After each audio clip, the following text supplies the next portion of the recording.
அநியாயம் பண்றவன் அநியாயம் பண்ணிட்டே இருக்கு. அசுத்தமா இருக்கிறவன் இன்னும் அசுத்தமா இருக்கு. அவனை பத்தி நீங்க கவலைப்படாதீங்க. எப்படிங்க அவனுக்கு நீ எத்தனைதான் நீ சத்தியத்தை சொல்லியிருப்பீங்க, எத்தனைதான் புத்திமதி சொல்லியிருப்பீங்க. பலமுறை சொல்லுவாங்க நியாயமான நிமித்தம் முடியாது. அது போல அநியாயம் பண்ணிட்டு இருக்கிறான அவனுக்கு ஏற்ற சில தீங்கு வரும். அசுத்தமா இருக்கிறான அவனுக்கு ஏற்ற சில பாவங்கள் மரணங்கள் வரும். ஆனா அவங்களுக்கு கூட நம்ம பாடா பண்ணக்கூடாது, அவங்களை பார்த்து நம்ம பழகக்கூடாது. கீழே வசனம் வாசிங்க. அல்லேலூயா சொல்லுங்க பார்க்கலாம். நீதி உள்ளவன், உண்மை பேசுகிறவன், சத்தியத்தை சத்தியமா பேசுகிறவன் அவன் இன்னும் நீதியை செய்யட்டும்.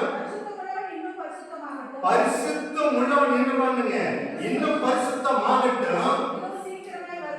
இதோ சீக்கிரமாய் வருகிறேன். கரகத்துக்கு வரே.